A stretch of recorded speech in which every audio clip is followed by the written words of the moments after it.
1 से 3 जुलाई 2023 की महत्वपूर्ण खबरों को देखेंगे। पिछले वर्ष के और जनवरी से लेकर के जून तक के मंथली आपको करंट अफेयर्स की पीडीएफ प्राप्त करनी हो, नीचे डिस्क्रिप्शन बॉक्स में लिंक दिया हुआ है जय हो स्टडी टेलीग्राम चैनल का। आप लोग जा कर के टेलीग्राम पे वो पीडीएफ प्राप्त कर सकते हैं। इसके अलावा प्लेलिस्ट में वीडियोस पड़ी हुई हैं, वो जा कर के देख सकते हैं करंट अफेयर्स की तैयारी के लिए। तो 1 जुलाई को राष्ट्रीय चिकित्सक दिवस या डॉक्टर्स डे मनाया जाता है। चिकित्सा के क्षेत्र में अपने अमूल्य योगदान के लिए जाने जाते हैं डॉक्टर विधान चंद्र राय। इनकी पुण्यतिथि पर अर्थात 1 जुलाई पर चिकित्सक दिवस के रूप में मनाया जाता है, इनको याद किया जाता है। पश्चिम बंगाल के ये रहने वाले चिकित्सक थे भारत के। भारत रत्न भी इनको दिया गया था। 1 जुलाई को हुई जीएसटी दिवस भी मनाया जाता है, गुड्स एंड सर्विस टैक्स, जो कि 1 जुलाई 2017 को लागू हुआ था। जीएसटी लागू हुआ देश में। इसी उपलक्ष्य में 1 जुलाई को जीएसटी दिवस के रूप में भी मनाते हैं। 3 जुलाई को अंतर्राष्ट्रीय प्लास्टिक बैग मुक्त दिवस के रूप में मनाया जाता है। कब? 3 जुलाई को। लालपुर गांव मध्य प्रदेश में स्थित है। यहाँ पर प्रधानमंत्री मोदी ने राष्ट्रीय सिकल सेल एनीमिया उन्मूलन मिशन का उद्घाटन किया। कब तक उन्मूलन करना है इस एनीमिया का? 2047 तक। तो इसका उद्घाटन प्रधानमंत्री ने किया लालपुर गांव मध्य प्रदेश में। काकरा पार परमाणु संयंत्र गुजरात में स्थित है, आपको पता है। इस संयंत्र में भारत के पहले स्वदेशी रूप से विकसित परमाणु ऊर्जा रिएक्टर जो कि 700 मेगावाट का है, इसका परिचालन शुरू हो गया। कुछ समय पूर्व ही एनपीसीआईएल ने देश भर में इस तरह के 16 पीएसडब्ल्यूआर, जो कि प्रत्येक 700 मेगावाट क्षमता के रहेंगे, बनाने की योजना बनाई है।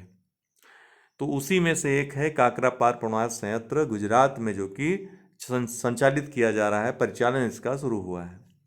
माइकल रोसेन, इनको पेन पिंटर पुरस्कार 2023 इस बार का दिया गया है। माइकल रोसेन बच्चों के लिए कविताएं लिखने के लिए पूरे विश्व में विख्यात हैं। इनकी कई कविताओं पर तो फिल्म भी बन चुकी है।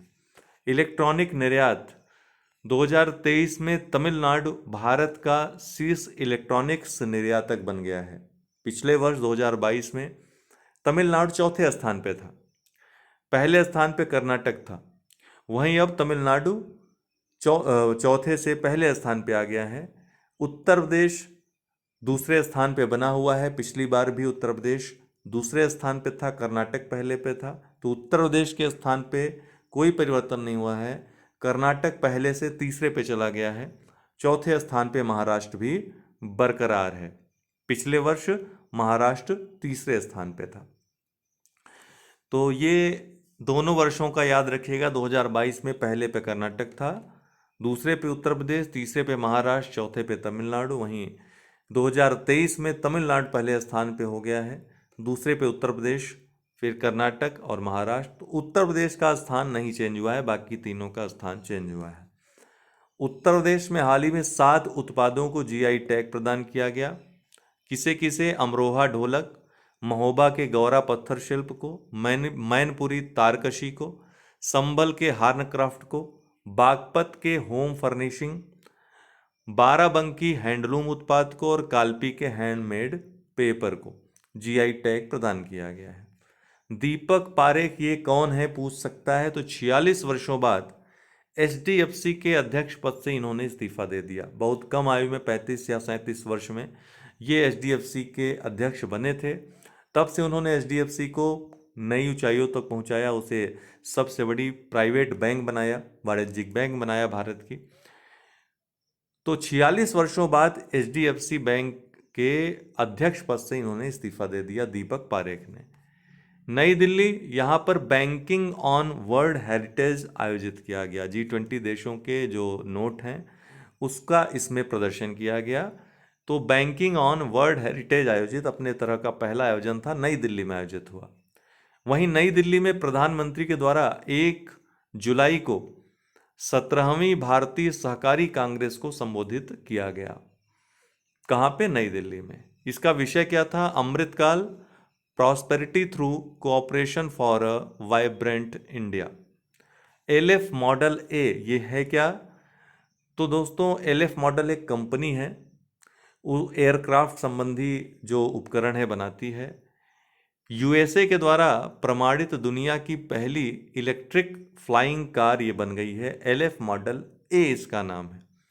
तो यूएसए द्वारा प्रमाणित दुनिया की पहली इलेक्ट्रॉनिक फ्लाइंग कार ये बन गई है, इसलिए चर्चा में है। पूछ सकता है एलएफ मॉडल ए क्या है। आज के लिए इतना ही, बहुत बहुत धन्यवाद। 4 जुलाई को अमेरिकी स्वतंत्रता दिवस होता है। अमेरिका इस दिन आज़ादी का अपना पर्व मनाता है, क्योंकि 4 जुलाई 1776 को आधिकारिक रूप से अमेरिकी कांग्रेस के द्वारा अपने आप को स्वतंत्र घोषित कर दिया गया था। तो 4 जुलाई को अमेरिका की स्वतंत्रता दिवस इस दिन मनाया जाता है अमेरिका का। गुरुग्राम हरियाणा में स्टार्टअप 20 शिखर सम्मेलन आयोजित हुआ। स्टार्टअप 20 ये G20 देशों के स्टार्टअप्स का एक सम्मेलन है, स्टार्टअप के प्रतिनिधियों का सम्मेलन है।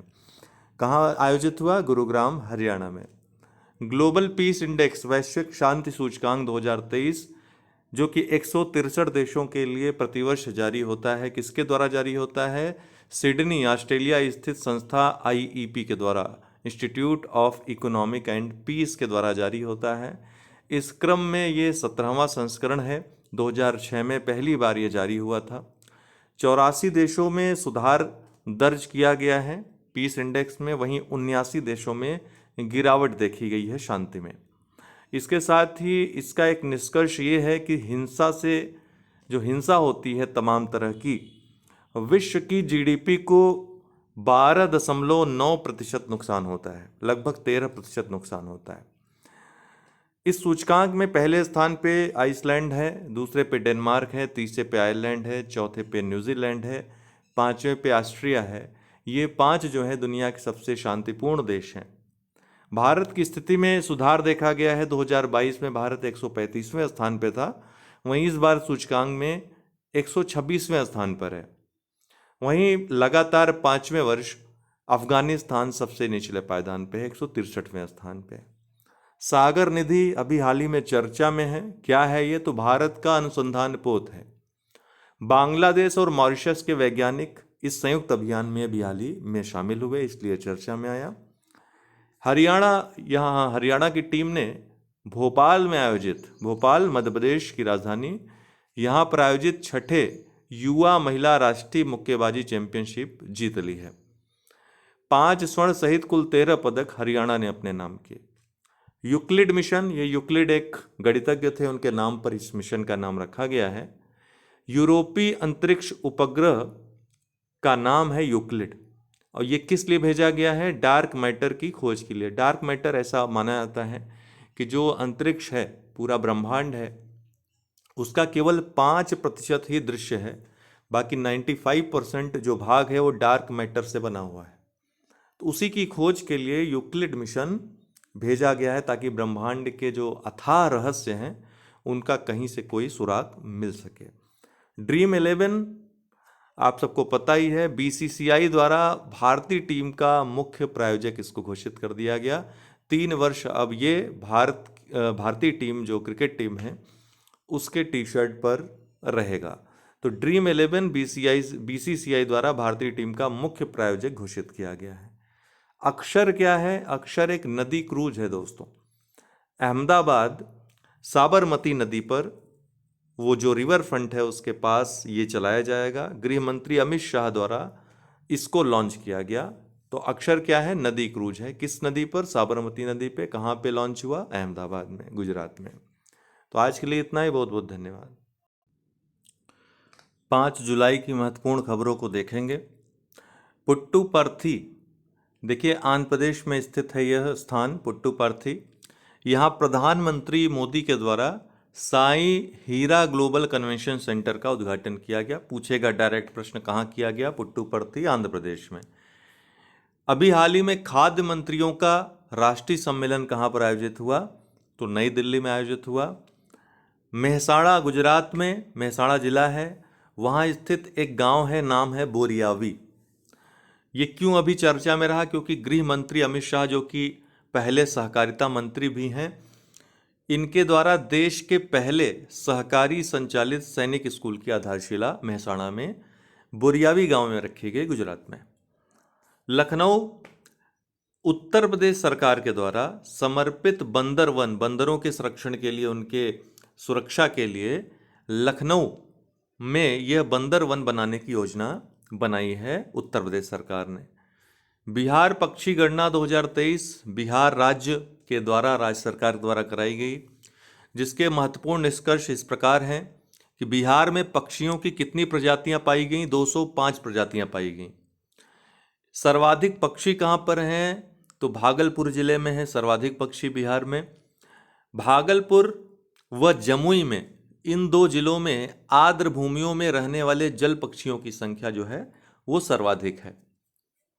चमारी अट्टापुट्टू खिलाड़ी हैं श्रीलंका की, वनडे क्रिकेट में आईसीसी महिला वनडे रैंक में शीर्ष पर ये पहुंच गई हैं और आईसीसी महिला वनडे रैंक में शीर्ष पर पहुंचने वाली पहली श्रीलंकाई बल्लेबाज, महिला बल्लेबाज ये बन गई हैं, चमारी अट्टापट्टू।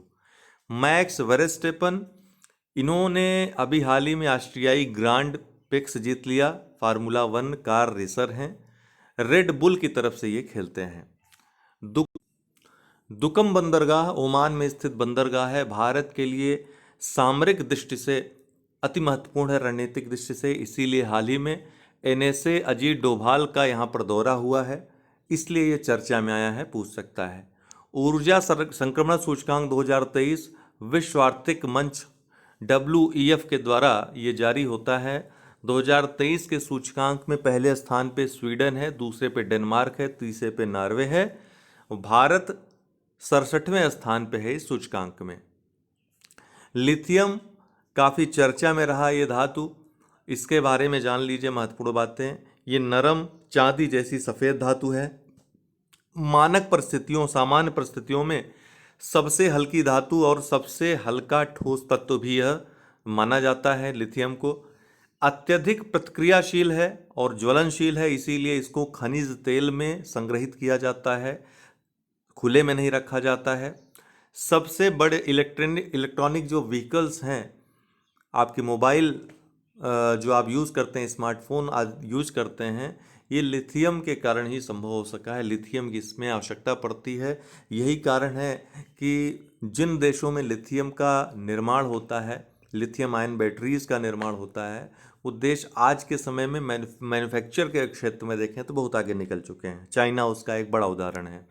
भारत लिथियम के आयात पे पूर्णतः निर्भर है 100%। हालांकि भारत में लिथियम थोड़ी बहुत मात्रा में पाया जाता है, जैसे कि कर्नाटक में, राजस्थान में, लेकिन बहुत ही थोड़ी मात्रा में, नगण्य है वो मात्रा। लेकिन कुछ समय पहले लिथियम चर्चा में तब आया जब लिथियम के बड़े भंडार कहाँ पाए गए? ये पाए गए जम्मू कश्मीर के सलाल हैमाना क्षेत्र में लिथियम के बड़े भंडार पाए गए। विश्व में अगर देखें तो सबसे बड़े भंडार चिली में पाए जाते हैं इसके, उसके बाद ऑस्ट्रेलिया, फिर अर्जेंटीना में। लिथियम त्रिभुज कहा जाता है किसे? चिली, अर्जेंटीना और बोलीविया, क्योंकि इस क्षेत्र में लिथियम के काफ़ी भंडार पाए जाते हैं। हाल ही में जम्मू कश्मीर के सलाल हैमाना क्षेत्र में बड़े भंडार का पता चला है, वहाँ स्थापित किया जा रहा है लिथियम जो खनिज निष्कर्षण केंद्र है, स्थापित किया जा रहा है। इसके अलावा राजस्थान के रेवंत पहाड़ी जो डेंगाना क्षेत्र में आता है और कर्नाटक के मांड्या जिला में भी लिथियम के भंडार की पुष्टि हुई है। ई सरस या ई सारस ये क्या है? मोबाइल ऐप है। दीनदयाल उपाध्याय अंत्योदय योजना राष्ट्रीय ग्रामीण आजीविका मिशन के द्वारा SHG सेल्फ हेल्प ग्रुप स्वयं सहायता समूह में महिलाओं द्वारा जो उत्पाद बनाए जाते हैं उनके विपणन को बढ़ावा देने के लिए, ताकि महिला सशक्तिकरण को सुनिश्चित किया जा सके संपूर्ण रूप में, समावेशी रूप में, इसके लिए ई सारस मोबाइल ऐप शुरू किया गया है। टैम्पालिंग गुफा अभी हाल ही में चर्चा में रही। क्यों चर्चा में रही? क्योंकि एक अध्ययन के अनुसार ये कहा गया है कि दक्षिण पूर्व एशिया में मनुष्य का आगमन बहुत पहले हो चुका था और उसके साक्ष्य टैम्पालिंग गुफा में मिलते हैं। ये गुफा स्थित कहाँ है? तो लाओस के उत्तर में या उत्तरी लाओस में ये स्थित है। तो आज के लिए इतना ही, बहुत बहुत धन्यवाद। 6 जुलाई की महत्वपूर्ण खबरों को देखेंगे। खाद्य एवं कृषि संगठन, जिसको संयुक्त राष्ट्र खाद्य एवं कृषि संगठन भी कहा जाता है, 16 अक्टूबर 1945 को इस संगठन की स्थापना हुई थी कनाडा में, और हेडक्वार्टर इसका इटली की राजधानी रोम में है। अभी हाल ही में चर्चा में रहा क्योंकि क्यूयू डोंगयू ये कहाँ के हैं, चीन के हैं। इनको पुनः महानिदेशक नियुक्त किया गया है खाद्य एवं कृषि संगठन का। MU नायर चर्चा में रहे, इनको नए राष्ट्रीय साइबर सुरक्षा समन्वयक के रूप में नियुक्त किया गया है, MU नायर को। अजीत अगरकर भारतीय क्रिकेटर रहे हैं। भारतीय क्रिकेट कंट्रोल बोर्ड के द्वारा, BCCI के द्वारा सीनियर पुरुष क्रिकेट टीम चयन समिति का इनको अध्यक्ष नियुक्त किया गया है। संघाई सहयोग संगठन 4 जुलाई 2023 को भारत की अध्यक्षता में इसका शिखर सम्मेलन आयोजित हुआ, लेकिन ये आभासी शिखर सम्मेलन था, आभासी रूप से आयोजित हुआ। प्रधानमंत्री मोदी ने इसकी अध्यक्षता की। संघाई सहयोग संगठन की स्थापना 2001 में हुई थी दोस्तों। हेडक्वार्टर इसका बीजिंग में है, चाइना में। तो शंघाई से कंफ्यूज मत होइएगा, इसका जो मुख्यालय है वो है बीजिंग में। 4 जुलाई को ईरान 9वां पूर्ण सदस्य बन गया इस संघाई सहयोग संगठन का। भारत और पाकिस्तान 2017 में बने थे, इसके नए सदस्य थे। अभी जो सबसे नवीनतम सदस्य बन गया ईरान। इसकी थीम क्या रही इस बार, टूवर्ड्स अ सिक्योर SCO। ये सिक्योर जो शब्द है 2018 में किंगदाओ में PM मोदी द्वारा दिया गया संक्षिप्त नाम है। वैगनर समूह काफ़ी चर्चा में रहा। रसिया में एक प्राइवेट मिलिट्री कंपनी है। 2014 में दिमित्री उत्किन द्वारा इसको शुरू किया गया था। यूक्रेन में विद्रोहों को दबाने के लिए काफ़ी ये उग्र माने जाते हैं, काफ़ी हिंसक माने जाते हैं। ये जो इस समूह में शामिल जो लोग हैं, इन्होंने काफ़ी बर्बरता भी दिखाई, कई जगह ऐसी खबरें भी आईं। इसका वर्तमान में जो सरगना है येवेरेनी प्रिगोजिन है, इसने वर्तमान रूसी राष्ट्रपति व्लादिमीर पुतिन को चुनौती दी। एक संघर्ष छोटा सा देखा गया, ऐसा लगा कि कुछ होगा बड़ा, लेकिन इसको आसानी से दबा दिया गया। अंततः येवेरेनी प्रिगोजिन और इनकी जो मिलिट्री है, जो प्राइवेट मिलिट्री कंपनी है, वैगनर समूह है, इसको बेलारूस में सीमित कर दिया गया। तो रूसी राष्ट्रपति के विरोध में, या रूसी सैन्य जो संगठन है, जो मेन मिलिट्री है, उसके अगेंस्ट इसने विद्रोह किया था, लेकिन इतना ज़्यादा प्रभावी नहीं रहा। सैफ दक्षिण एशियाई फुटबॉल महासंघ चैंपियनशिप 2023 भारत ने कुवैत को हरा करके 9वीं बार ये टूर्नामेंट जीत लिया है। ये दूसरी बार था जब भारत ने पेनाल्टी शूट आउट में ये टूर्नामेंट जीता है। जो फाइनल खेला गया बेंगलुरु के कांति राव स्टेडियम, याद रखिएगा कांति राव स्टेडियम कहाँ है, बेंगलुरु में स्थित है, कर्नाटक में, यहाँ खेला गया। 3 जुलाई 2023 को दुनिया का सबसे गर्म दिन दर्ज किया गया मौसम वैज्ञानिकों के द्वारा। जो दुनिया का औसत तापमान रहा इस दिन 17 डिग्री सेल्सियस रहा, जो कि अब तक का सबसे गर्म है। इसके पहले 2016 अगस्त में 16.9 डिग्री सेल्सियस की गर्मी जो है, औसत गर्मी दर्ज की गई थी। वो उससे 1 पॉइंट अधिक अर्थात 17 डिग्री सेल्सियस 3 जुलाई 2023 को रिकॉर्ड टूट गया।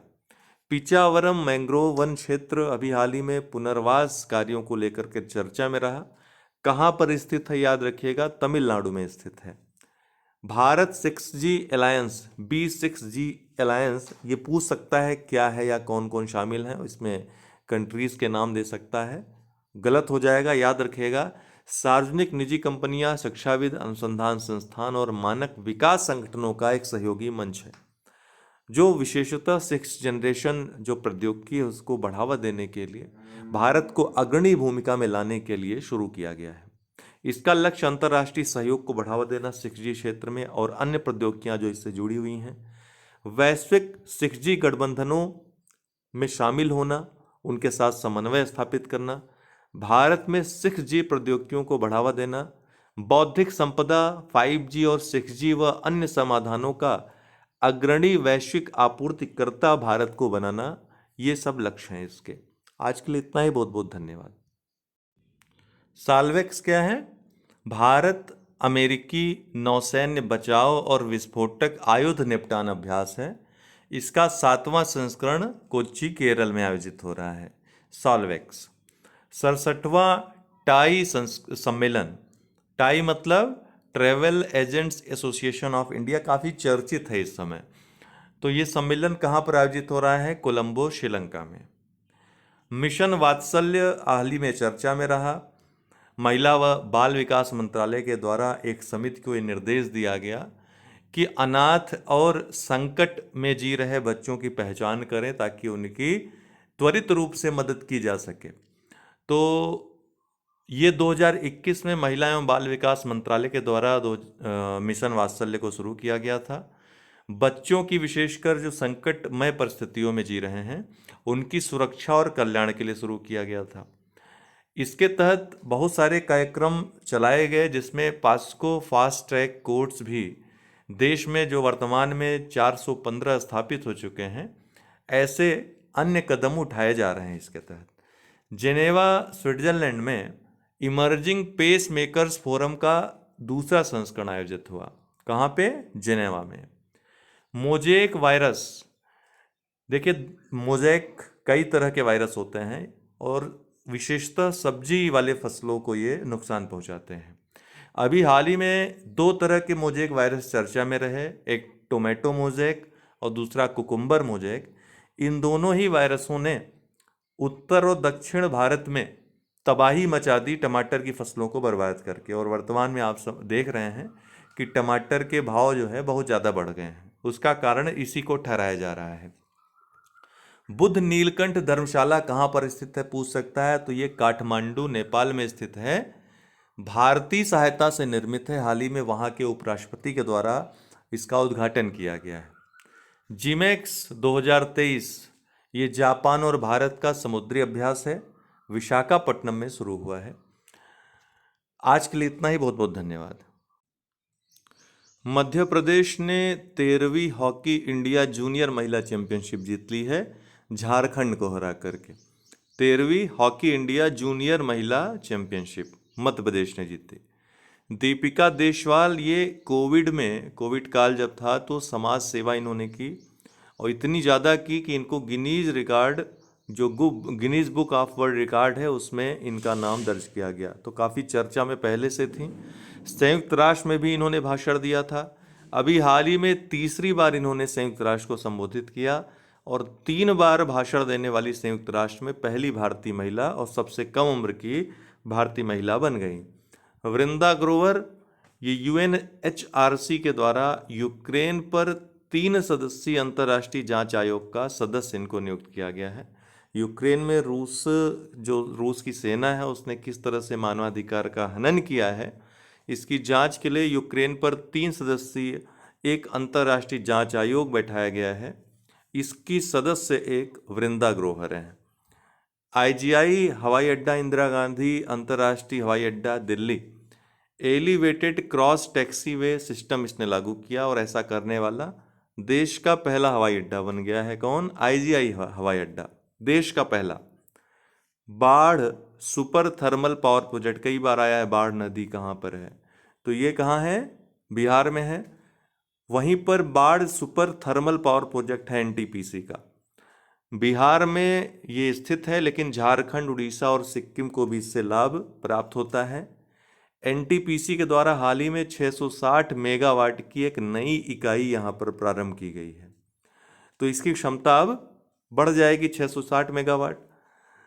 NTPC की बात करें तो 1975 में इसकी स्थापना हुई थी। PSU है भारत सरकार का। हेडक्वार्टर इसका दिल्ली में है। सार्वजनिक क्षेत्र की कंपनी है। महारत्न का दर्जा इसको मिला हुआ है, और विद्युत के क्षेत्र में सबसे बड़ी कंपनी है भारत की। कोयला, गैस, जल विद्युत, कभी कभी पूछ लेता है कि किस क्षेत्र में ये विद्युत उत्पादन करता है, तो कोयला, गैस, जल विद्युत और नवीकरणीय ऊर्जा क्षेत्र में ये विद्युत उत्पादन का कार्य कर रहा है। इसकी स्थापित क्षमता वर्तमान में 66,000 मेगावाट से अधिक है। FIH hockey pro league, Netherland ने दूसरी बार ये टूर्नामेंट जीत लिया और पहली टीम बन गई जिसने दूसरी बार इस टूर्नामेंट को जीता है। ताना बाता उत्सव, ये कहाँ का उत्सव है? जापानी त्यौहार है। हाल ही में चर्चा में रहा क्योंकि गूगल ने डूडल के माध्यम से इस त्यौहार को मनाया है। खजान लैंड कहाँ पर स्थित है? तो गोवा में स्थित एक आर्द्र भूमि है, तटीय आर्द्र भूमि है। मैंग्रोव वन यहाँ पाए जाते हैं अच्छी खासी मात्रा में। पर्यावरणीय चिंताएं अक्सर तमाम समितियों ने यहाँ पर व्यक्त की हैं। हाल ही में नेशनल ग्रीन ट्रिब्यूनल के द्वारा पर्यावरणीय नियमों का पालन करने में गोवा तटीय क्षेत्र प्रबंधन प्राधिकरण की विफलता के कारण उसको फटकार मिली है एनजीटी के द्वारा। खजान लैंड में तमाम निर्माण कार्य चल रहे थे, अवैध निर्माण कार्य, जिससे पर्यावरण को क्षति पहुंच सकती थी। इसी बात को एनजीटी ने संज्ञान में लिया और इसको फटकार लगाई। विश्व निवेश report, investment report, world investment report, ये अंकटाड के द्वारा जारी होता है। शीर्ष प्राप्तकर्ता कौन कौन थे वर्ष में? तो भारत जो है 10% वृद्धि के साथ शीर्ष प्राप्तकर्ता रहा। वहीं आसियान जो देश रहे 5% की वृद्धि के साथ दूसरे स्थान पर रहे शीर्ष एफडीआई प्राप्तकर्ताओं में, निवेश प्राप्तकर्ताओं में।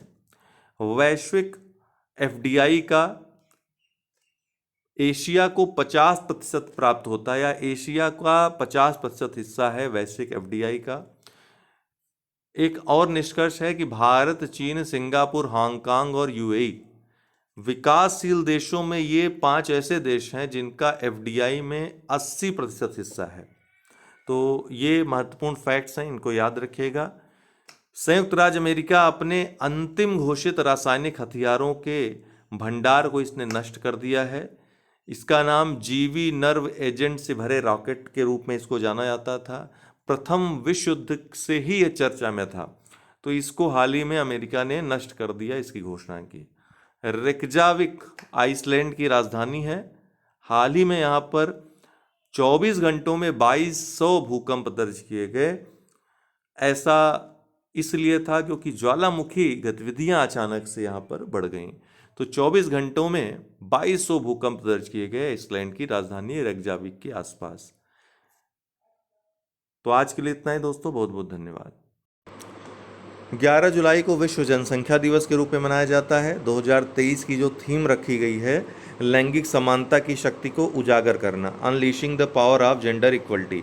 11 जुलाई 1987 को विश्व की जनसंख्या 5 अरब हो गई थी। इसी उपलक्ष्य में संयुक्त राष्ट्र संघ के द्वारा 11 जुलाई 1989 से 11 जुलाई को विश्व जनसंख्या दिवस मनाया जाने लगा। कनाडा ओपन बैडमिंटन टूर्नामेंट लक्ष्य सेन ने जीत लिया है, भारत के हैं बैडमिंटन खिलाड़ी। ग्लोबल फायर पावर रिपोर्ट के अनुसार दुनिया की सबसे बड़ी जो सैन्य शक्तियां हैं, पहले स्थान पे अमेरिका है, दूसरे पे रूस, तीसरे पे चाइना और अपना भारत चौथे स्थान पे है। वहीं भूटान और आइसलैंड दुनिया की सबसे कमज़ोर सैन्य शक्तियां हैं। जीएसटी नेटवर्क क्या है? तो एक पोर्टल है जो करदाताओं को जीएसटी संबंधी विभिन्न सेवाओं तक पहुंचने का एकल इंटरफेस प्रदान करता है। हाल ही में चर्चा में रहा क्योंकि भारत सरकार द्वारा एक अधिसूचना जारी करके जीएसटीएन को पीएमएलए, जो धन शोधन निवारण अधिनियम है, एक्ट है, उसके तहत लाया गया है। रिक्की वैलेरी ये कौन है? तो ट्रांसजेंडर महिला हैं, मिस नीदरलैंड जीतने वाली पहली ट्रांसजेंडर बन गई हैं। एडगर रिंकेविक्स कौन है? लातविया के पहले समलैंगिक राष्ट्रपति बन गए हैं। यूरोपीय संघ का सदस्य है लातविया। इस तरह से यूरोपीय संघ के किसी भी सदस्य राज्य के पहले ये राष्ट्रपति बन गए हैं। सिंधु रेड्डी कौन है? भारतीय स्क्वाड्रन लीडर हैं वेस्टल डे परेड, जिसमें भारतीय प्रधानमंत्री भी भाग लेने गए फ्रांस में 13-14 जुलाई को। भारतीय वायुसेना का इन्होंने नेतृत्व किया, सिंधु रेड्डी ने। 12 जुलाई को दोस्तों मलाला दिवस के रूप में मनाया जाता है। संयुक्त राष्ट्र संघ के द्वारा 2013 से मलाला यूसुफजई के जो उसका पराक्रम था, जो उसका साहस था, उसको चिन्हित करने के लिए ये इस दिवस की पहचान की गई है। कार्टागेना कोलंबिया में स्थित है। यहाँ पर वेब विश्व चुनाव निकाय संघ की 11वीं बैठक आयोजित हुई। कहाँ पे? कार्टागेना में, कोलंबिया में। भारत के chief election commissioner Rajiv Kumar ने इसमें भाग लिया। इसके साथ ही नेशनल सिविल रजिस्ट्री कोलंबिया के द्वारा a global view on the challenges of regional election 2023 सम्मेलन भी आयोजित किया गया। संयुक्त अरब अमीरात हाल ही में चर्चा में रहा क्योंकि ये APG, Asia Pacific group on money laundering, FATF के तर्ज पर इसको बनाया गया है। इस ग्रुप को इसकी वैंकूवर जो कनाडा में आयोजित होने जा रही बैठक है उसमें पर्यवेक्षक राज्य का दर्जा दिया गया। इसके साथ ही पर्यवेक्षक राज्य का दर्जा पाने वाला पहला अरब देश बन गया है संयुक्त अरब अमीरात। इसमें फोर्ब्स पत्रिका जो है उसने 2023 के लिए दुनिया की 100 सबसे अमीर औरतों की लिस्ट जारी की। इसमें building supply distributor Diana Hendricks लगातार 6वें वर्ष पहले पायदान पे हैं। वहीं भारत की 4 महिलाओं को इसमें स्थान मिला है, जयश्री उल्लाल, इंदिरा नूई, नीरजा सेठी और नेहा नारखेड़े को। उत्तर प्रदेश में सोनभद्र स्थित ओबरा में राज्य की पहली अल्ट्रा सुपर क्रिटिकल ताप विद्युत परियोजना जिसमें 2 इकाइयां स्थापित होंगी उसको मंजूरी दी गई है। शिकायत निवारण सूचकांक 2023 ये प्रशासनिक सुधार और लोक शिकायत विभाग केंद्र सरकार द्वारा जारी किया गया। उत्तर पूर्वी राज्यों में सिक्किम पहले स्थान पे है शिकायत निवारण में, दूसरे पे असम, तीसरे पर अरुणाचल प्रदेश। बड़े राज्यों में 2 भागों में इसमें बांटा गया है, 17,500 से अधिक जहां शिकायतें प्राप्त हुई और जहां 17,500 से कम शिकायतें प्राप्त हुई। तो बड़े राज्यों में 17,500 से अधिक शिकायत वाले राज्यों में उत्तर प्रदेश पहले स्थान पे है, दूसरे पे झारखंड, तीसरे पे मध्य प्रदेश। वहीं 17,500 से कम शिकायत वाले राज्यों में तेलंगाना सबसे तेज है शिकायत निवारण में, दूसरे स्थान पे छत्तीसगढ़ है। वहीं केंद्र शासित प्रदेशों में सबसे तेज शिकायत निवारण लक्षद्वीप में होता है, अंडमान निकोबार द्वीप समूह दूसरे स्थान पे है, तीसरे स्थान पे लद्दाख है। कुआलालंपुर मलेशिया की राजधानी है। रक्षा मंत्री राजनाथ सिंह के द्वारा हिंदुस्तान एयरोनॉटिक्स लिमिटेड HAL के क्षेत्रीय कार्यालय का यहाँ पर उद्घाटन किया गया। पेरू यहाँ गुइलेन बैरे सिंड्रोम के प्रकोप के चलते स्वास्थ्य आपातकाल की घोषणा कर दी गई है। ये जो सिंड्रोम है एक न्यूरोलॉजिकल विकार उत्पन्न करता है। AFI athletic federation of India को एशियाई एथलेटिक्स एसोसिएशन के द्वारा एशिया का सर्वश्रेष्ठ एथलेटिक महासंघ चुना गया है। AFI की स्थापना 1943 में हुई थी। इसका मुख्यालय नई दिल्ली में है। इसके साथ ही सेल्वा प्रभु जो कि जंपिंग प्रतिस्पर्धा में भाग लेते हैं, भारत की तरफ से तमिलनाडु के हैं, इनको एशिया का सर्वश्रेष्ठ एथलीट चुना गया एशियाई एथलेटिक एसोसिएशन के द्वारा।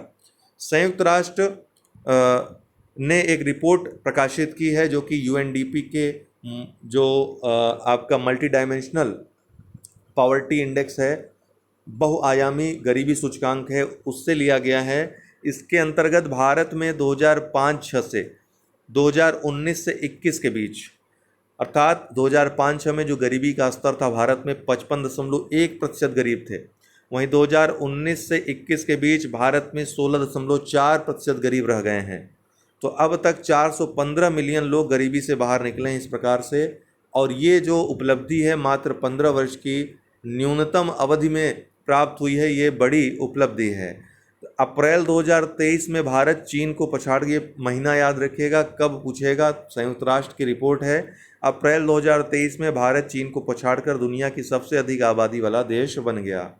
प्रधानमंत्री मोदी इनको लोकमान्य तिलक पुरस्कार, जो प्रतिष्ठित पुरस्कार है भारत का, ये प्रदान किया जाएगा 2023 का। अल ऐन कहाँ स्थित है? संयुक्त अरब अमीरात में। यहाँ पर 34वें अंतर्राष्ट्रीय जीव विज्ञान ओलंपियाड में जो आयोजित हुआ, यहाँ पे भारत शीर्ष स्थान पर रहा पदक तालिका में। पहली बार ऐसा रहा जब इस ओलंपियाड में भारत पहले स्थान पर रहा। उड़ीसा सरकार ने अमा उड़ीसा नवीन उड़ीसा योजना शुरू की है ग्रामीण इंफ्रास्ट्रक्चर के विकास के लिए। इसके साथ ही कुई भाषा जो कि वहाँ की एक कंध या कोंध जनजाति है, उसकी प्रमुख भाषा है, इसको 8वीं अनुसूची में शामिल करने का प्रस्ताव की मंजूरी यहाँ की कैबिनेट ने दी है। अब ये केंद्र सरकार के पास जाएगा। बजरंगबली 25वीं एशियाई एथलेटिक्स चैंपियनशिप में हनुमान जी को शुभंकर बनाया गया है जो कि थाईलैंड में आयोजित हो रही है। अब ये जो प्रतियोगिता होगी इसके जो परिणाम होंगे वो लास्ट में डिस्कस किए जाएंगे। ओपन काइलिन 1.0 या ओपन काइलिन क्या है? तो चीन का स्वयं का विकसित पहला कंप्यूटर ऑपरेटिंग सिस्टम है जिसको शुरू किया गया है चाइना में। ऑपरेशन ब्रॉडर स्वॉर्ड भारत और अमेरिका का संयुक्त अभियान है मादक पदार्थों की तस्करी को रोकने के लिए। Operation broader sword. महाबलीपुरम जो कि तमिलनाडु में स्थित है, यहाँ राष्ट्रीय मत्स्य किसान दिवस बैठक और मत्स्य पालन स्टार्टअप पर प्रदर्शनी का आयोजन किया गया। गोल्डमैन सैक्स हाल ही में एक रिपोर्ट जारी की जिसके अंतर्गत 2075 तक भारत चीन के बाद दुनिया की दूसरी सबसे बड़ी अर्थव्यवस्था बन जाएगा। कब तक? 2075 तक। पेरिस में पैरा एथलेटिक विश्व चैंपियनशिप 2023 आयोजित हो रहा है फ्रांस में। इसके परिणाम बाद में डिस्कस होंगे। लिसा भारत की पहली क्षेत्रीय आर्टिफिशियल इंटेलिजेंस न्यूज एंकर है। इसका नाम लिसा है। उड़ीसा टीवी चैनल ने इसको शुरू किया है। XAI एक नई कंपनी है एलन मस्क की। किससे संबंधित कंपनी है? तो आर्टिफिशियल इंटेलिजेंस संबंधी कंपनी है जिसको एलन मस्क ने प्रारंभ किया है।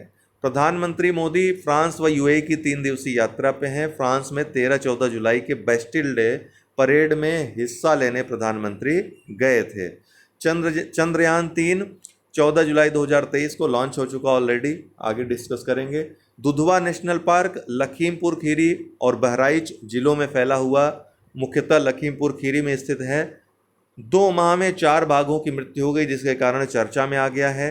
उत्तर प्रदेश का एकमात्र स्थान है दुधवा नेशनल पार्क जहां बाघ और गैंडा को एक साथ देखा जा सकता है।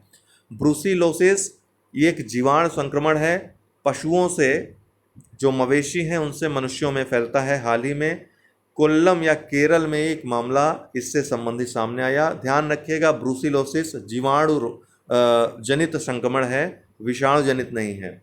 नेचर एक प्रतिष्ठित शोध पत्रिका है यूके की, इंग्लैंड की, लंदन में इसका मुख्यालय है। एक रिपोर्ट इसने प्रकाशित की है जिसमें जलवायु परिवर्तन के कारण दुनिया के 56% महासागरों के रंग में बदलाव आया है, ऐसा कहा गया है। यह रंग में बदलाव इसलिए आया है कि जलवायु परिवर्तन का जो मुख्य कारक है कार्बन डाइऑक्साइड है। कार्बन डाइऑक्साइड का अवशोषण जो उपयोग करते हैं वो पौधे करते हैं। तो जलीय पौधों को, जो समुद्री पौधे हैं उनको ही, वनस्पतियां हैं उनको ही फाइटोप्लैंक्टन कहा जाता है, जिन पर कि समुद्री जीवन जो जू प्लैंक्टन्स हैं इन्हीं का भक्षण करके जीवित रहते हैं। तो समुद्र का जो जीवन है उसका जो पारिस्थितिकी है वो कहीं ना कहीं फाइटोप्लैंक्टन्स पे निर्भर है। तो जब कार्बन डाइऑक्साइड में वृद्धि होगी तो फाइटोप्लैंक्टन्स ज़्यादा मात्रा में कार्बन का अवशोषण करेंगे, ज़्यादा उनमें वृद्धि देखी जाएगी। ज़्यादा वृद्धि देखी जाएगी तो चूंकि ये प्रकाश संश्लेषण करते हैं, इनमें क्लोरोफिल उपस्थित होता है, इसलिए इनका रंग हरा होता है। तो ज़्यादा इनकी मात्रा बढ़ेगी तो समुद्र का रंग क्या होगा? और ज़्यादा हरा होगा। इससे ये एक संकेत रहेगा कि जलवायु परिवर्तन का ये प्रभाव है। ठीक है, तो यही इस रिपोर्ट में प्रकाशित हुआ है कि जलवायु परिवर्तन के कारण दुनिया के 56% महासागरों के रंग में बदलाव आया है। उष्णकटिबंधीय विशेषतः हिंद महासागर के दक्षिणी भाग का पानी हरा हो गया। इसके कारण Bharat global crisis response group में शामिल हो गया है। आपको बताते हैं, ग्लोबल क्राइसिस रिस्पांस ग्रुप 2022 में यूएन महासचिव एंटोनियो गुतेरेस द्वारा स्थापित खाद्य, ऊर्जा और वित्त सहायता उपलब्ध करवाने वाली एक संस्था है। इसमें Bangladesh, Denmark, Barbados, Germany, Indonesia, Senegal ये पहले से ही शामिल हैं। 7वें देश के रूप में भारत इसमें शामिल हुआ है। 15 जुलाई को विश्व युवा कौशल दिवस के रूप में मनाया जाता है। संयुक्त राष्ट्र महासभा ने 2014 को ये दिन घोषित किया था विश्व युवा कौशल दिवस के रूप में। 2015 में पहली बार इसको मनाया गया था पूरे विश्व में। चंद्रयान 3 से जुड़ी सारी जानकारियां आपके प्रीलिम्स मुख्य परीक्षा के लिए महत्वपूर्ण हैं। 14 जुलाई 2023 अर्थात कल के दिन इसरो के बहुप्रतीक्षित मिशन चंद्रयान 3 को दोपहर 2:30 बजे लगभग 2:35 पर लॉन्च किया गया और प्रक्षेपण सफल रहा। प्रक्षेपण यान अर्थात जो रॉकेट था जिससे इसे लॉन्च किया गया, LVM-3 मार्क 4, जिसको पहले GSLV Mk3 नाम से जाना जाता था, चंद्रयान 2 को भी इसी यान ने प्रक्षेपित किया था। इसे सतीश धवन अंतरिक्ष केंद्र, जो कि श्रीहरिकोटा आंध्र प्रदेश में है, उपग्रह प्रक्षेपण केंद्र है भारत का प्रमुख, यहाँ से प्रक्षेपित किया गया। पेलोड जो ये ले गया है यान कुल 3900 किलोग्राम का ले गया है। भारी भरकम ये GSLV मार्क 3 जिसको LVM-3 कहा जा रहा है, ये बहुत भारी भरकम रॉकेट है। 3900 किलोग्राम का पेलोड ले गया है। इस पेलोड के 3 भाग हैं, लैंडर विक्रम, रोवर प्रज्ञान और प्रणोदक। लैंडर विक्रम का जो कुल वजन है 1724 kg है लगभग। ये चंद्रमा पर सॉफ्ट लैंडिंग करेगा। इसी में से रोवर प्रज्ञान, जो कि 6 पहियों वाला रोबोट है, हल्का है अपेक्षाकृत, लगभग 26 kg का, यही चंद्रमा पर घूम करके शोध करेगा। एक प्रकार का रोबोट है ये। और और प्रणोदक प्रपोल्सन जो ईंधन है 2148 kg का इसमें यूज हुआ है। कुल 3900 kg पेलोड है लगभग। देखिए, लैंडर विक्रम में जो टेक्नोलॉजी यूज हुई है ताकि इसको सॉफ्ट लैंडिंग कराई जा सके, तो 4 थ्रॉटल इंजन लगे हैं और लेज़र डॉपलर बेसिलीमेंट तकनीक का इसमें इस्तेमाल हुआ है। आपको बता दें, चंद्रयान 2 भले ही असफल रहा था, उसमें भी लैंडर विक्रम और रोवर प्रज्ञान को भेजा गया था। इसको वैज्ञानिक दुनिया में पूरी तरीके से असफल नहीं कहा जाता है। वैज्ञानिक दुनिया में, वैज्ञानिक जगत में काफ़ी कुछ हेल्प मिली है चंद्रयान 2 मिशन से भी। आपको नहीं पता होगा, शोध पत्रिकाओं में उसके बारे में छपा भी है। इवन चंद्रयान 3 जो मिशन है, कहाँ पर लैंडर को उतरना है, कितना एरिया कवर करना है, उसके लिए ये सारी जानकारी उसी चंद्रयान 2 मिशन के जरिए मिली है। तो पूरी तरीके से असफल नहीं रहा है, नासा ने भी काफ़ी उससे हेल्प ली है। उसको वैज्ञानिक दुनिया में आंशिक रूप से सफल कहा जाता है। वो लैंड कर जाता, थोड़ी दूर पहले ही उससे संपर्क टूट गया था, जिस वजह से सॉफ्ट लैंडिंग नहीं हो पाई थी। हार्ड लैंडिंग हुई थी, जिससे नष्ट हो गया था वो जो लैंडर उतरा था। लेकिन आपको मैं बता दूं कि आर्बिटर जो था, जो आर्बिटर था, वो अभी तक काम कर रहा है। अभी तक उससे जानकारियां ली जा रही हैं और इवन चंद्रयान 3 मिशन के लिए भी वो सहायता करेगा। तो लैंडर विक्रम में जो तकनीकी यूज हुई, इसको याद रखिएगा, मुख्य परीक्षा के लिए भी महत्वपूर्ण है। तो 3 मिशन अब तक चंद्र पर भारत के हो गए। चंद्रयान 1 जो कि आर्बिटर मिशन था, अर्थात केवल चक्कर लगाकर जानकारी इकट्ठा करनी थी, यहाँ पर लैंड नहीं कराना था।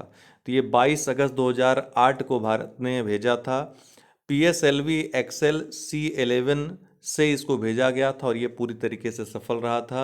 इवन इसने कीर्तिमान भी स्थापित किया था जब नासा ने ये जानकारी दी कि जो चंद्रयान मिशन गया है भारत का, उसने जल की उपस्थिति के संकेत दिए हैं। ठीक है, तो एक बड़ी उपलब्धि के रूप में जाना जाता है।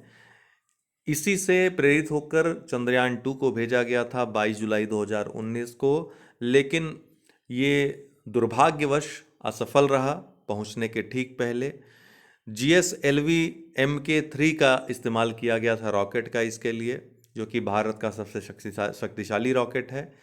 आंशिक रूप से सफल इसको कहा जाता है वैज्ञानिक दुनिया में, लैंड करने में विफल रहा था।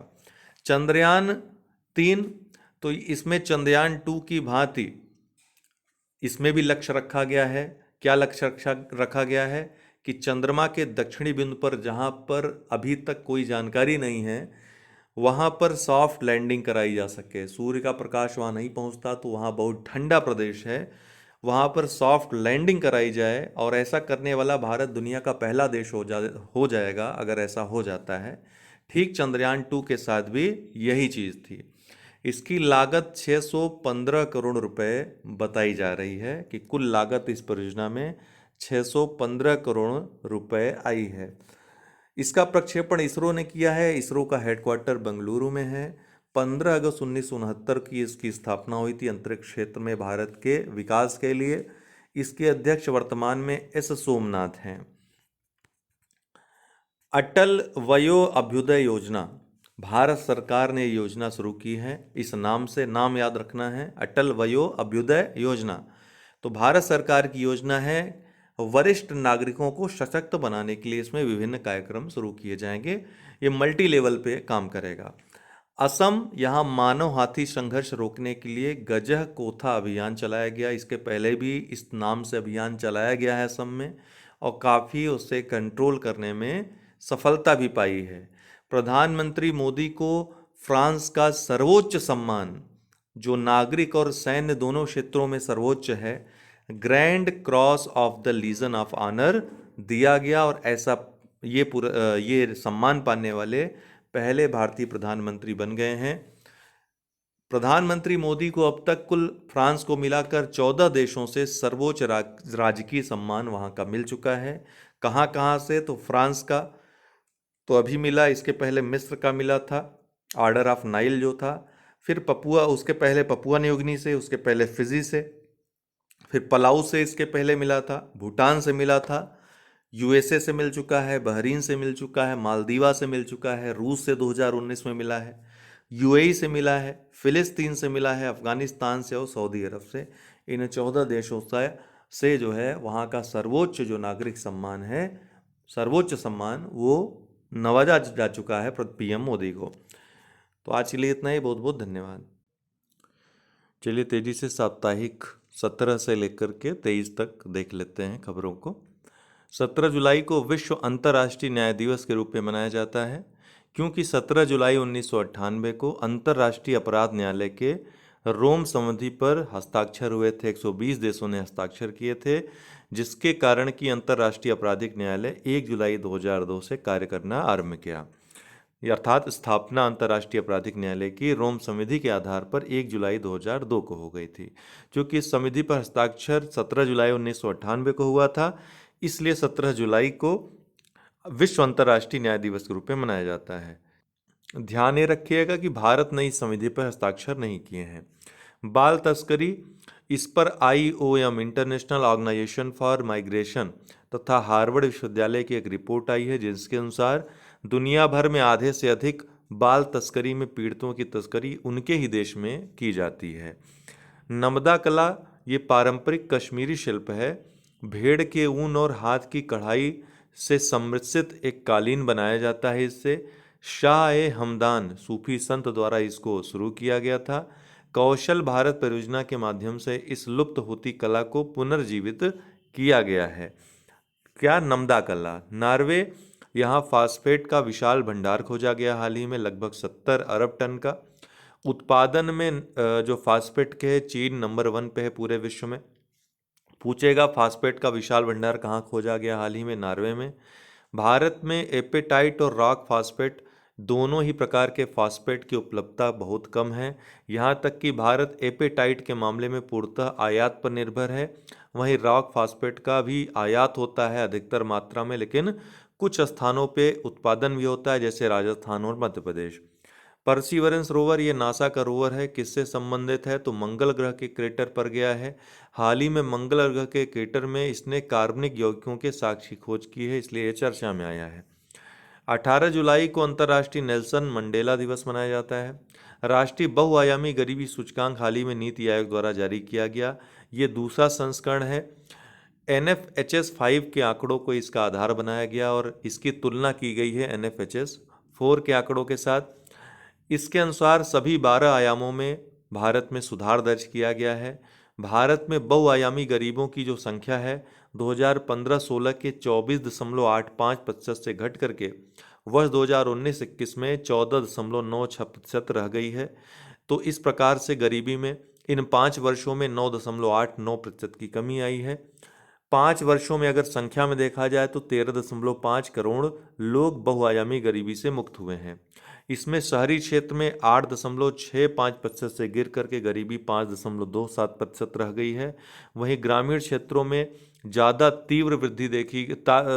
तीव्र कमी देखी गई गरीबी में, जो कि काफ़ी अच्छा संकेत है। 32.59% से घट करके गरीबी 19.28% हो गई है। उत्तर प्रदेश में इस दौरान 3.43 करोड़ लोग, अर्थात 3.43 करोड़ लोग बहुआयामी गरीबी से मुक्त हुए, जो कि गरीबों की संख्या में सबसे बड़ी गिरावट है। उसके बाद बिहार और मध्य प्रदेश का नंबर आता है, जो जहां गरीबों की संख्या में काफ़ी तेज़ी से गिरावट आई है। निर्यात तैयारी सूचकांक 2022, ये नीति आयोग द्वारा जारी किया गया। विभिन्न श्रेणियों में राज्यों का जो स्थान है, तटीय राज्यों में तमिलनाडु पहले स्थान पे है, दूसरे पे महाराष्ट्र, तीसरे पे कर्नाटक। गुजरात पहले स्थान से फिसल के चौथे स्थान पे चला गया, पिछली 2 बार से लगातार शीर्ष पर था। वहीं पहाड़ी राज्यों में उत्तराखंड पहले स्थान पे, हिमाचल प्रदेश दूसरे पे, तीसरे पे मणिपुर है। भू आबद्ध राज्यों में हरियाणा पहले स्थान पे है, तेलंगाना दूसरे पे और उत्तर प्रदेश तीसरे स्थान पे है। केंद्र शासित प्रदेश और छोटे राज्यों में गोवा पुनः पहले स्थान पे है, फिर जम्मू कश्मीर, उसके बाद अंडमान निकोबार। कीर्तना पांडियान चर्चा में रहीं। रियाद सऊदी अरब में आयोजित विश्व अंडर 21 स्नूकर खिताब हम वतन अनुपमा को हराकर इन्होंने जीत लिया, कीर्तना पांडियान ने। एशियाई एथलेटिक चैंपियनशिप 2023, 42 देश इसमें भाग ले रहे हैं, 17 ने इसमें पदक जीता। थाईलैंड में आयोजित हुआ था, बैंकॉक में इसका आयोजन हुआ था। 25वां संस्करण था इस टूर्नामेंट का। भारत ने 6 स्वर्ण, 12 रजत और 9 कांस्य जीतकर कुल 27 पदक जीते। ज्योति याराजी धावक, Abdulla Abu Bakar triple jump, Parul Chaudhary triple jump chase, Ajay Saroj धावक, तेजिंदर पाल तूर शॉटपुट और रिले टीम, इन 6 श्रेणियों में भारत को स्वर्ण पदक प्राप्त हुए। जो पदक तालिका रही उसमें पहले स्थान पे जापान रहा, कुल 37 पदकों के साथ 16 स्वर्ण जीते जापान ने। चीन 8 स्वर्ण पदक के साथ दूसरे स्थान पे रहा। भारत 6 स्वर्ण पदक के साथ तीसरे स्थान पे रहा। पदक की दृष्टि से देखा जाए तो भारत का अब तक का सर्वश्रेष्ठ प्रदर्शन, हालांकि 2017 में भुवनेश्वर में भी 27 पदक भारत ने जीते थे, वहां 9 स्वर्ण थे, तो पदकों के लिहाज से ये सर्वश्रेष्ठ प्रदर्शनों की बराबरी करता है। लेकिन अगर सर्वश्रेष्ठ प्रदर्शन कहें अभी तक का भारत का, तो वो भुवनेश्वर में 2017 में जो आयोजित हुआ था वही था। हाँ, ये बात अलग है कि भारत का विदेशी धरती पर यह सर्वश्रेष्ठ प्रदर्शन था। पदक तालिका में सबसे निचले पायदान पर कौन रहा? पाकिस्तान, अर्थात पदक प्राप्त करने वाले देशों में। अ फूल्स जर्नी, ये सारिका भारद्वाज की पुस्तक है, हाल ही में लॉन्च हुई। विंबलडन ओपन टेनिस 2023, महिला एकल की श्रेणी में मार्केटा वोंड्रोसोवा चेक गणराज्य की हैं। इन्होंने ओंस जेब्योर जो कि ट्यूनीशिया की हैं, इनको हरा करके खिताब जीता। पुरुष एकल का खिताब जो कि काफ़ी चर्चा में भी रह रहे हैं इस समय, कार्लोस अल्कराज 20 वर्ष के हैं, स्पेनिश खिलाड़ी हैं। इन्होंने अपने से 16 वर्ष अधिक उम्र के नोवाक जोकोविच जो कि एक चैंपियन खिलाड़ी हैं, उनको हरा कर जीता, सर्बिया के हैं वो। हरेला पर्व उत्तराखंड का है, कार्की डका वायु बाली केरल का और बोनालू हैदराबाद का उत्सव है, हाल ही में मनाया गया। 19 जुलाई 1969 को 14 बैंकों का राष्ट्रीयकरण किया गया था, इसलिए 19 जुलाई को राष्ट्रीयकरण दिवस के रूप में, बैंकों का राष्ट्रीयकरण दिवस के रूप में मनाया जाता है। 20 जुलाई 1969 को, अर्थात ठीक अगले दिन, नील आर्मस्ट्रांग और एडविन एल्ड्रिन दोनों चंद्रमा पर कदम इन्होंने रखा। पहले नील आर्मस्ट्रांग ने, उसके बाद एडविन एल्ड्रिन ने। ये भारत का ये मानव का चंद्रमा पर पहला कदम था, इसीलिए इसको विज्ञान अन्वेषण दिवस या फिर चंद्रमा दिवस के रूप में भी मनाया जाता है। All to play for the advance of Rishi Sunak, Rishi Sunak के ऊपर ये पुस्तक है। इसके लेखक हैं Michael Ashcroft. Henley passport index 2023 जुलाई 2023 के लिए जारी हुआ है। इस क्वार्टर में सिंगापुर पहले स्थान पे है, जापान अब तीसरे स्थान पे है। भारत पहले 85वें स्थान पे था, अभी 80 स्थान, भारत का 5 स्थान का इजाफा इसमें हुआ है। Indian national developmental inclusive alliance, अभी हाल ही में विपक्षी दलों ने मिलकर के कांग्रेस के नेतृत्व में एक अलायंस का निर्माण किया है, बेंगलुरु में इसका गठन किया गया। इंडिया इसको शॉर्ट फॉर्म में बोल रहे हैं, इसका फुल फॉर्म है Indian national developmental inclusive alliance. तो विपक्षी दलों द्वारा नया गठबंधन है। हवासोंग 18 उत्तर कोरिया द्वारा अपने इस ICBM इंटरकॉन्टिनेंटल बैलिस्टिक मिसाइल का सफल परीक्षण किया गया। मणिपुर हिंसा जो कारण है, अभी पूछ सकता है मेइती या कुकी जनजाति, नागा जनजाति कहाँ से चर्चा रही मणिपुर हिंसा में।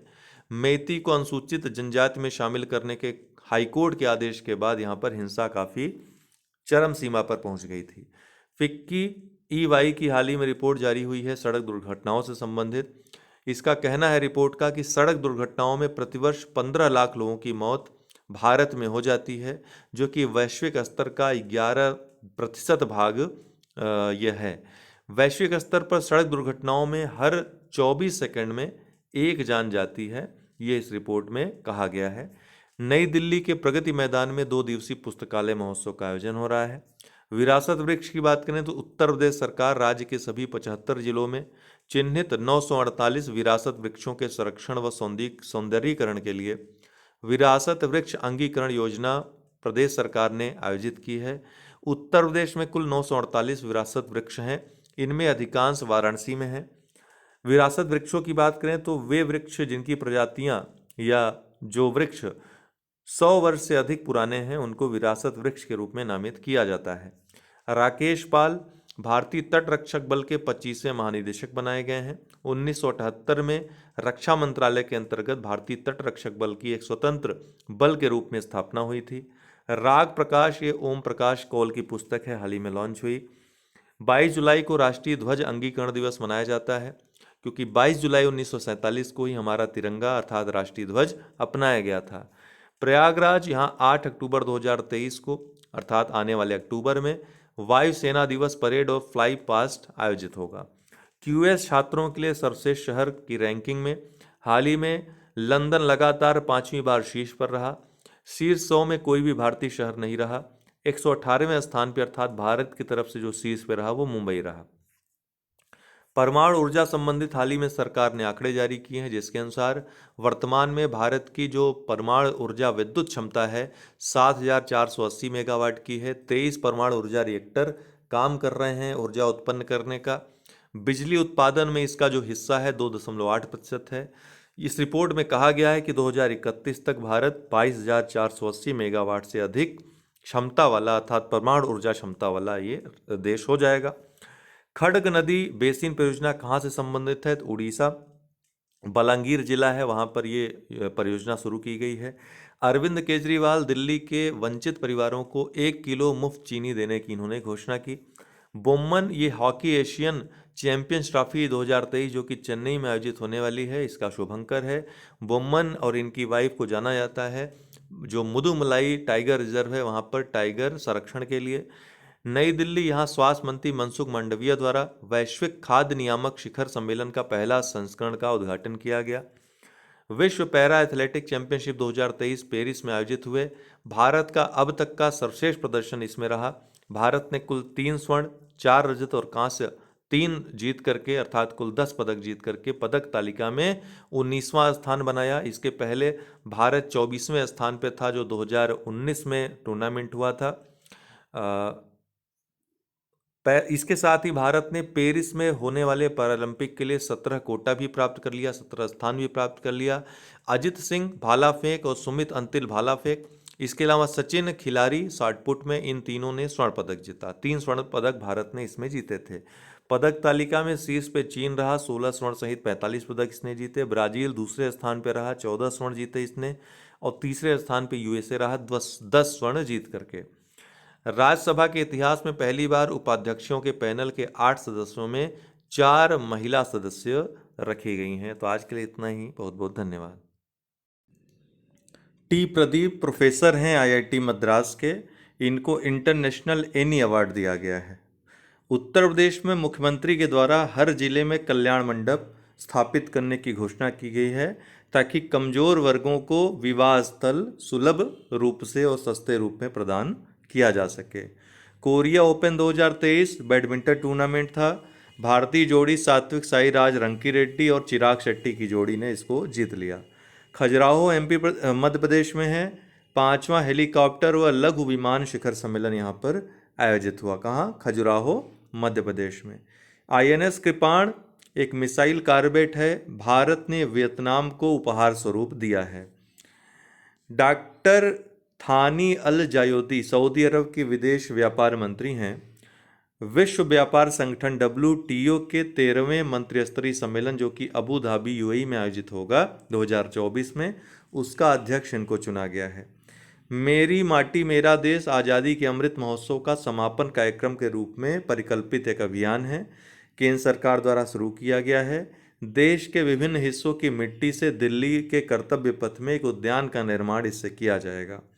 टेलिस मैन सेबर, ये अमेरिका, ऑस्ट्रेलिया सहित अन्य देशों का बहुपक्षीय अभ्यास है। इसका 10वां संस्करण ऑस्ट्रेलिया के कैनबरा में हाल ही में शुरू हुआ। 13 देश इसमें हिस्सा ले रहे हैं। बड़ा भौगोलिक क्षेत्र और बहुआयामी अभ्यास है।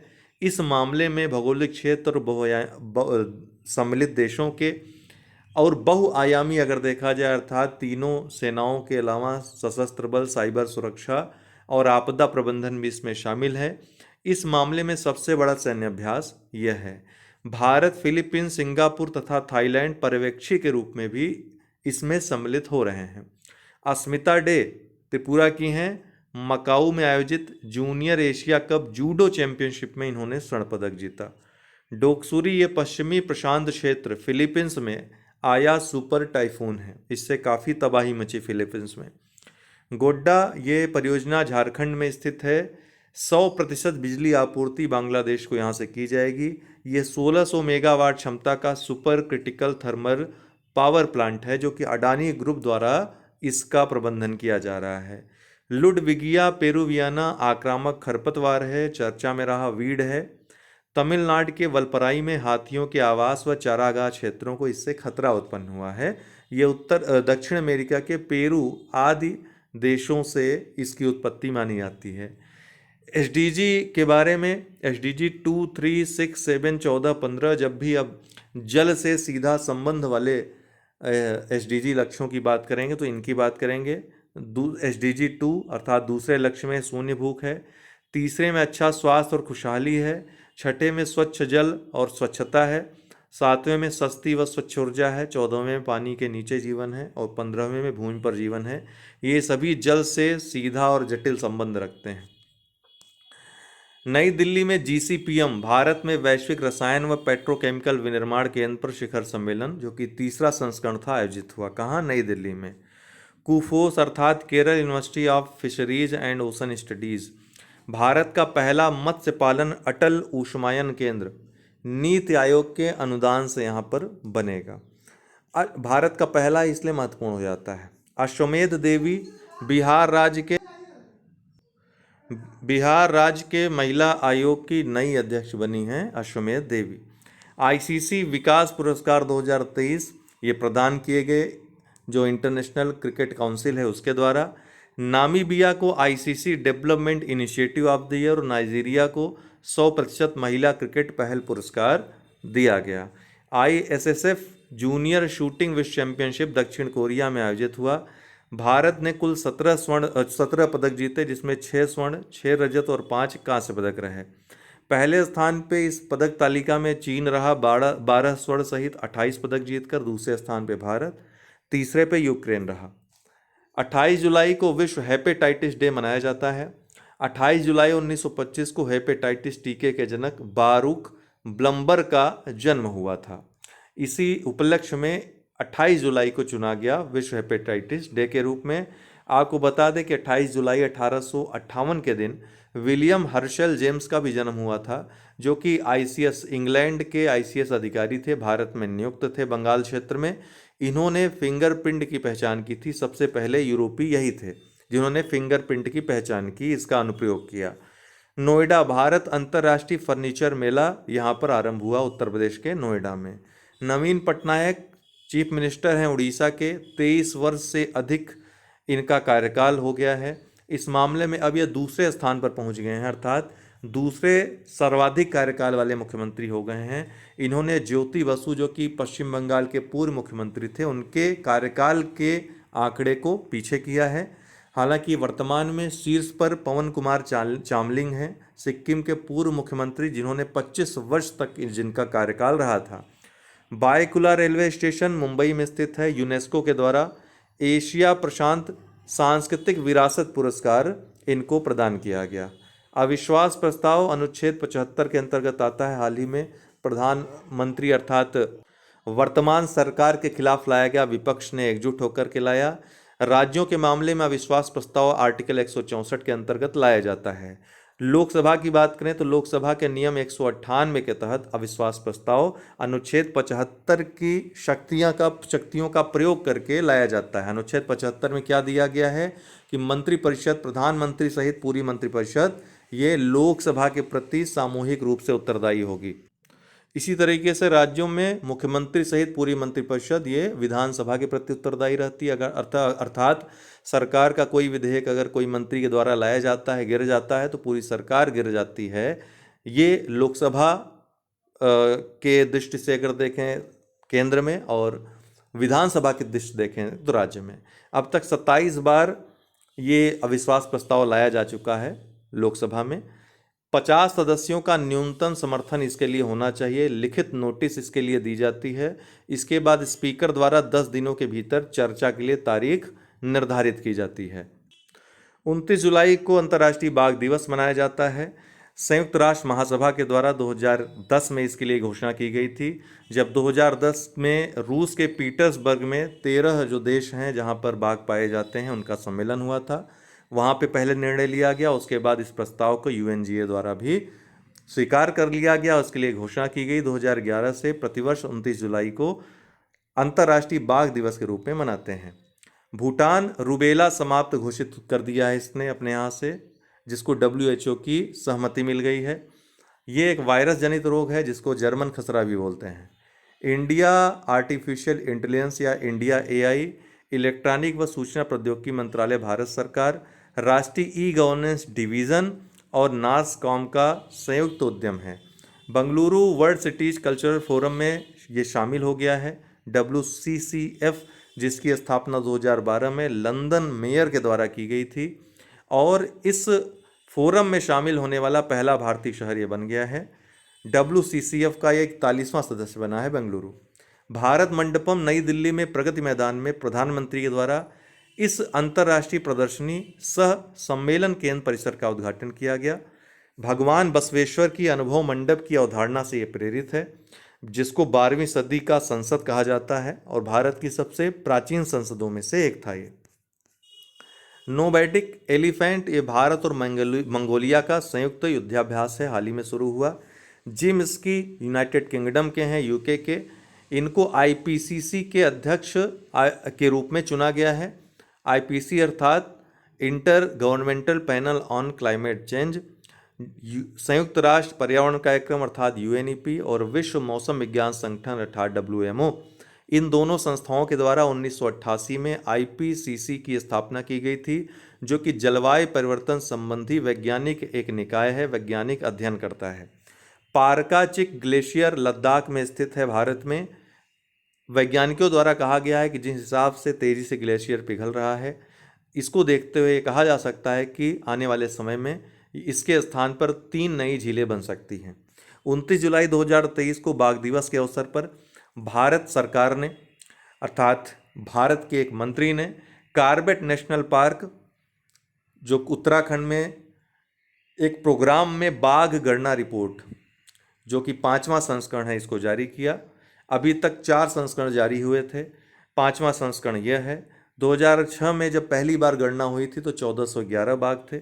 2010 में 1706 हो गई संख्या, 2014 में 2226 हो गई, 2018 में 2967 हो गई, 2022 में 3167 हो गई। तो बाघों की संख्या में गणना की दृष्टि से देखें तो 200 की संख्या में इजाफा हुआ है। दुनिया के 70% से अधिक बाघ भारत में पाए जाते हैं। सबसे ज़्यादा बाघ भारत में मध्य प्रदेश में है, ये टाइगर स्टेट का दर्जा इसको प्राप्त है। 785 बाघ यहाँ पर स्थित पाए गए। 2018 में 526 थे। कर्नाटक में 563 बाघ हैं, 2018 में 524 थे। उत्तराखंड में 560 बाघ हो गए हैं, 2018 में 442 थे। महाराष्ट्र में 444 बाघ हो गए हैं। 51 टाइगर रिजर्वों का सर्वेक्षण इसमें किया गया है। भारत में हालांकि कुल 53 टाइगर रिजर्व हैं। 2 टाइगर रिजर्व जिनका सर्वेक्षण नहीं किया गया इसमें, एक रानीपुर टाइगर रिजर्व है और एक अमनगढ़ टाइगर रिजर्व है, दोनों उत्तर प्रदेश में स्थित हैं। 12 टाइगर रिजर्वों को उत्कृष्ट, 21 को बहुत अच्छा, 13 को अच्छा और 5 को उचित श्रेणी में रखा गया है। उत्तर प्रदेश में अगर देखें तो दुधवा को बहुत अच्छे श्रेणी में 25वें स्थान पर रखा गया है। उत्तर प्रदेश अर्थात दुधवा जो है पूरे 51 में 25वें स्थान पे है। पीलीभीत 38वें स्थान पे है, इसको अच्छा की श्रेणी में रखा गया है। 12 जो उत्कृष्ट हैं उसमें टॉप पे पेरियार है, दूसरे पे सतपुड़ा है, तीसरे पे मांदीपुर है, चौथे पे नागरहोल है, 5वें पे कान्हा है, 6ठे पे बिलगिरी रंगनाथ स्वामी मंदिर है, अन्नामलाई है 7वें पे, 8वें पे पेंच है, 9 पे भद्रा है, 10वें पे काली है, 11वें पे सिमलीपाल है और 12वें पे मुदुमलाई है। इनको उत्कृष्ट श्रेणी में रखा गया है। यह प्रश्न आ सकता है कि उत्कृष्ट श्रेणी में किसे नहीं रखा गया है। 51वें अर्थात सबसे अंतिम स्थान पे अर्थात उचित वाले श्रेणी में मिजोरम है, और जो कि इस लिस्ट में सबसे अंतिम स्थान पे है। पर्यावरण मंत्री के अनुसार न्यूनतम जो गणना की गई है 3167 बाघ हैं भारत में, तो गणना जिनकी की गई अर्थात 3167 बाघों की गणना की गई और अन्य क्षेत्रों में स्थित जो बाघ हैं उनको जोड़ करके ऐसा अनुमान लगाया गया कि अधिकतम 3925 बाघ हो सकते हैं भारत में। इस तरीके से दोनों का औसत निकाला जाए तो ये 3682 बाघ होते हैं। तो इस बार अलग ढंग से गणना की गई है, ठीक है, औसत निकाला गया है 3682 बाघों का। पिछले 16 वर्षों में 260% बढ़ोतरी हुई है बाघों की संख्या में, अर्थात जब पहली बार हुआ था 2006 में सर्वेक्षण और अब 2022 में जो हुआ तो 16 वर्षों में 260% बढ़ोतरी हुई है। उत्तर प्रदेश में कुल 205 बाघ हैं। सर्वाधिक बाघ की अगर बात करें टाइगर रिजर्व में तो कार्बेट रिजर्व उत्तराखंड में सर्वाधिक बाघ हैं 260, उसके बाद बांदीपुर कर्नाटक के 150, तीसरे स्थान पे नागरहोल 141, चौथे पे बांधवगढ़ में है 135 और पांचवें स्थान पे दुधवा है उत्तर प्रदेश का, यहाँ भी 135 बाघ हैं। 2018 से 2022 में प्रतिवर्ष 6.1% की बढ़ोतरी हुई है, ऐसा कहा गया है पर्यावरण मंत्री के द्वारा। 35% रिजर्वों में तत्काल सुधार की आवश्यकता है, ऐसा कहा गया है। सबसे ज़्यादा जो वृद्धि हुई है बाघों की संख्या में शिवालिक और गंगा मैदान क्षेत्र में हुई है। 16 साल में 275% की वृद्धि हुई है। आंध्र, तेलंगाना, छत्तीसगढ़, झारखंड और उड़ीसा में बाघों की संख्या घटी है इन 16 वर्षों में।